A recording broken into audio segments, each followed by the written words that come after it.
Coucou, allez hop, c'est parti pour un petit tuto Fimo. Voilà, donc je vais peut-être me rapprocher un petit peu. Ouais, ça devrait aller comme ça. Je fais donc ça avec la Fimo de chez Action, à la pâte polymère de chez Action. Et c'est tellement plus facile de dire Fimo, c'est des réflexes. Voilà, j'ai sorti mon tapis pour pas abîmer mon plan de travail. J'ai commencé à malaxer un petit peu la boule verte.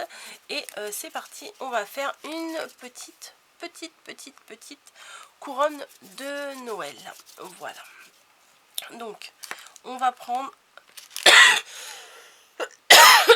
désolé, un morceau de Fimo et on va faire un petit boudin.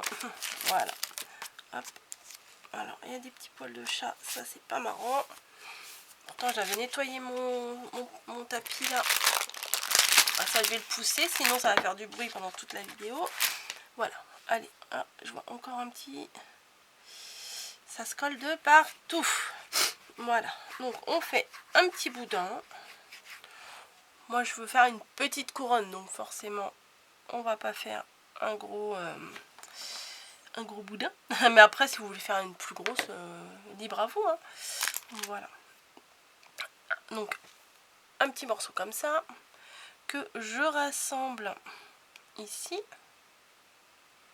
Voilà, donc pour le sceller, il suffit de passer votre doigt dessus et après ça le scelle. Ça va le déformer, c'est clair, mais c'est pas très grave. On peut, l'avantage avec la Fimo, c'est qu'on peut le reformer, hein. Voilà. Donc ça vous fait un petit boudin comme ça. Et ce que vous allez faire, c'est que avec votre scalpel, ou si vous en avez pas, vous pouvez prendre la pointe d'un cure-dent. Vous allez faire plein de petites aspérités, plein de petits marquages comme ça. Vous voyez, un peu n'importe comment. Non, vous voyez pas, c'est flou. Ouais, voilà. Donc, un peu n'importe comment. Je peux pas vous dire mieux, hein. C'est un peu vous tapotez. Voilà, vous tapotez pour texturer votre couronne. Alors, bon, si vous trouvez que c'est long, vous avancez un petit peu, hein, parce que je peux pas faire de pause ni d'avance rapide, ça vous le savez. Donc, vous êtes obligé de me supporter. Voilà, peut-être je vais pas parler, hein. On va laisser se concentrer. Voilà, des petits traits, des petits traits, des petits traits.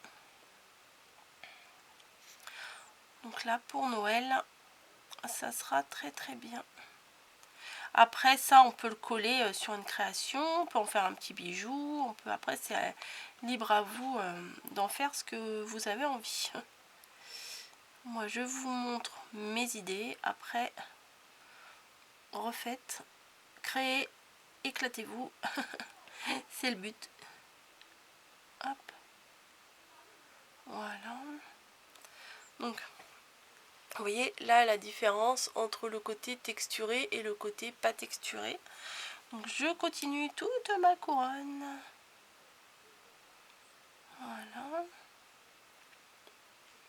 La Fimo en général, ça plaît aussi aux enfants. Créer des petits objets comme ça, c'est bien. Après, vous pouvez le faire aussi un peu plus gros pour mettre dans le sapin. C'est une possibilité aussi. Hop. Et du coup, vous voyez là où il y avait le joint, enfin le joint à la reliure, enfin les deux côtés que j'ai reliés ensemble, et ben ça se verra plus puisque avec la texture, et ben on peut camoufler les petites erreurs.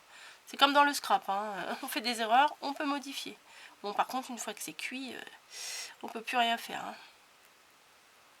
Hop. Voilà. J'ai bientôt fini. Hop. Enfin, fini ma couronne pour le moment. Voilà. Voilà. Hop. Voilà, voilà. Donc ça me plaît bien comme ça. Je vais en faire un petit peu. Alors, vous voyez, je vais en rajouter un petit peu sur les côtés. Hop.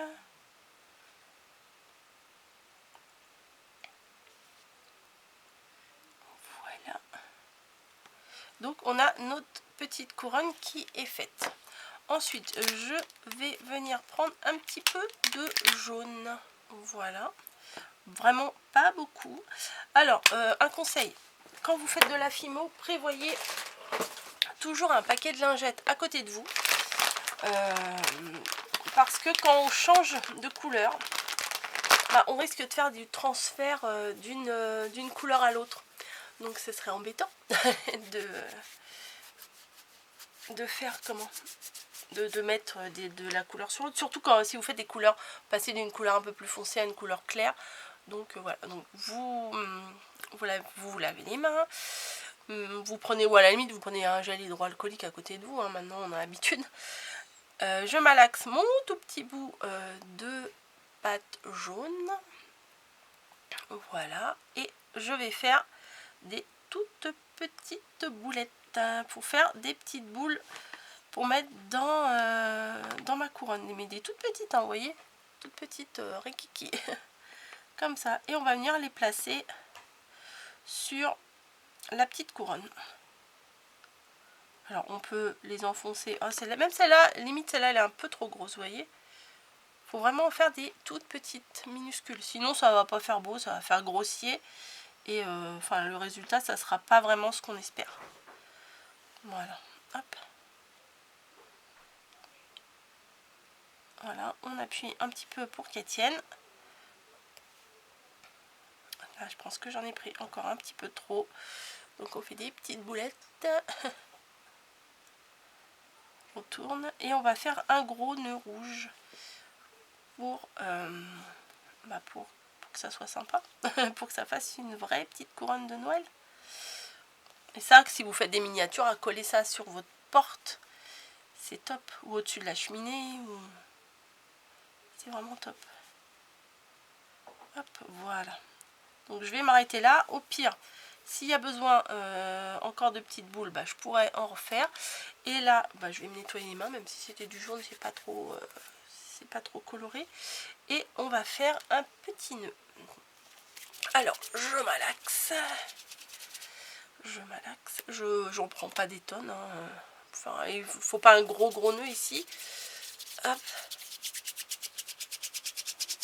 Je la chauffe, en fait, c'est plus facile à travailler quand elle est chaude. Donc vous la malaxez dans vos doigts, vous la tripotez, vous la ramollissez en fait, c'est ça. Le but c'est de la ramollir. Hop. Ça devrait aller. Ouais, ça devrait aller. Et bon, ça on va le poser sur le côté. Et ce que je vais faire, c'est que je vais étaler ma pâte. Enfin, je vais plutôt faire un boudin parce qu'il me faut comme un ruban en fait.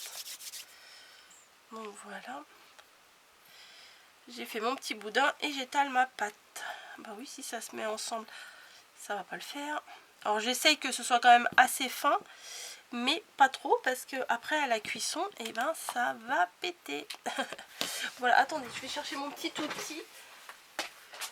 Alors, il est où? Voilà, ça c'est quand même très pratique. Au début, je me suis dit ça sert à rien. Quand je commençais à faire la fimo, je me suis dit ça sert pas à grand chose ça. Mais si, croyez-moi, si ça sert. Donc on va découper une bande bien droite. Voilà. Donc un bout là. Une petite bande hein, pour faire un petit nœud. Voilà. Et je vais... ça fait longtemps que j'en ai pas fait. Hein. Je vais rabattre la première partie ici. Et la deuxième ici. Donc je vais pouvoir couper à peu près là. Vous voyez, on aplatit les bouts là sur les côtés. Et je rassemble. Non, je crois que j'ai pas laissé assez. Je tire un petit peu dessus. Voilà. Donc je rassemble comme ça. Mais ça s'est un peu collé. J'écarte un petit peu. Voilà. on va faire le petit rabat au milieu du nœud. Bon là il est un petit peu bancal mon nœud. Attendez, je vais prendre celui-là, il est plus droit. Voilà. Tac. Donc vous voyez, oh, il y a un petit bout de jaune là. Donc j'ai rabattu mes deux bords vers le milieu. Je fais le tour. Donc ça me donne un petit nœud comme ça.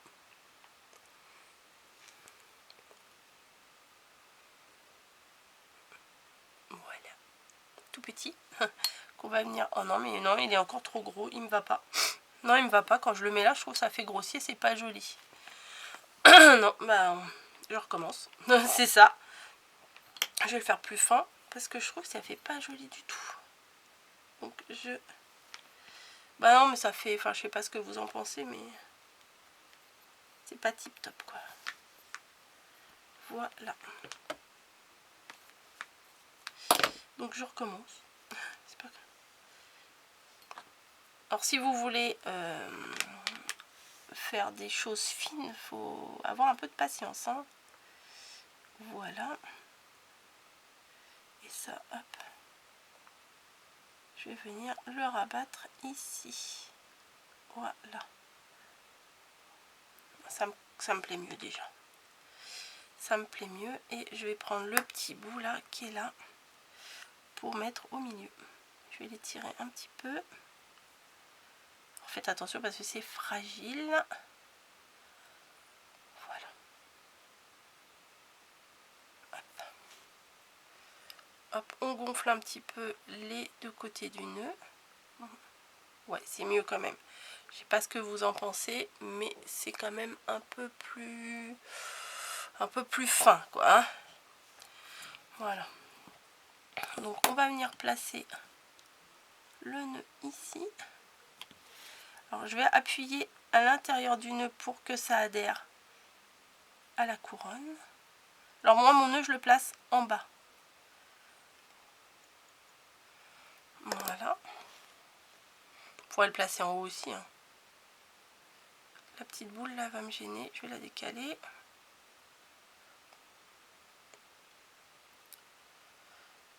Voilà. Ouais, en haut c'est pas mal aussi. Et je vais venir faire descendre. Oh, vous voyez plus rien, pardon. Je vais venir faire descendre des petits bouts de ruban. Voilà. Donc, je viens prendre ma fimo. J'étale. Que ce soit, bim, ça a craqué. Que ce soit quand même fin. Ça, j'en ai plus besoin. Tac. Alors, il y en a qui vont trouver que c'est très enfantin la fimo, mais croyez-moi, ça détend. Comme le coloriage, hein. Ça peut être très enfantin le coloriage, mais ça détend. Moi, ça me détend pas. Mais après, chacun son plaisir. Hein. Hop, voilà. Donc, je coupe mon petit bout que je trouve un peu trop épais, donc je viens le réduire. Hop. Encore un petit peu. Voilà. Je pense que ça devrait aller. Je vais le couper en deux. Et j'aurais dû le placer, bien entendu, avant de mettre mon nœud. Mais Nunuche n'y a pas pensé. Hop. C'est pas grave. Et je vais... Vous savez, les nœuds en bas, ils sont un petit peu... ils ont le bout qui est coupé en pointe inversée là. Hop. Voilà, donc je me fais des petites pointes pour la base du nœud, enfin le bout du nœud, je vais y arriver. Et je viens, peut-être c'est un peu grand, j'enlève un petit bout. Voilà. Et je viens placer mon nœud, mon ruban à l'intérieur de mon nœud, mais vous, je sais pas si je peux l'enlever. Ouais, non, vous placez-le avant de... comment, vous mettez d'abord le ruban et après le nœud. Vous voyez, j'essaye de faire en sorte que le morceau de ruban vive un peu, enfin je sais pas comment vous dire, bouge. Donc je viens le placer. Ouais, peut-être je suis un peu trop loin, faudrait que je me rapproche pour faire les tutos de Fimo. C'est peut-être un peu loin. Hop. Et je viens donner un peu de vie à ce ruban. Voilà.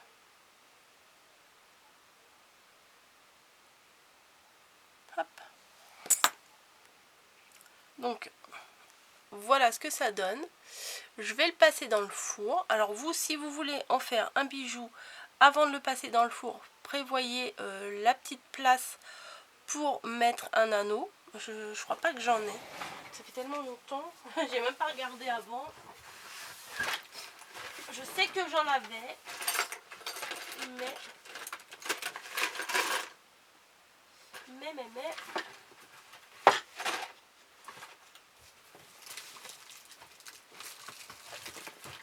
Alors, qu'est-ce que j'ai dans ce bocal là?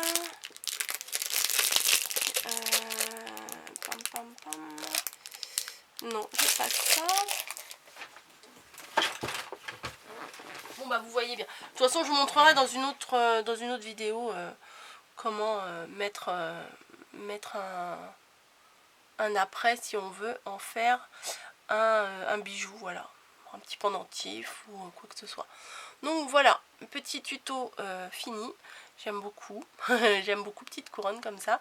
Je vais aller la faire cuire, donc 130, 150. Après ça dépend des fours, hein. Mais ouais, 130 ça suffit, je crois que celle de chez Action. Donc ensuite, quand vous avez des bouts comme ça, refaites une boule, comme ça séchera moins. Et hop, et comme ça, comme ça vous pouvez conserver votre pâte plus longtemps. Voilà, bon je vais le mettre au four. Oui, c'est tout petit. Je vais mettre au four et on va voir ce que ça donne. Voilà, tout bêtement. Allez, sur ce, je vous laisse, je vous fais des gros bisous et je vous dis à très très vite pour une prochaine vidéo Fimo mercredi. Voilà, j'essaye de vous mettre les Fimo le mercredi. Voilà, allez, sur ce, je vous laisse et je vous dis à très vite.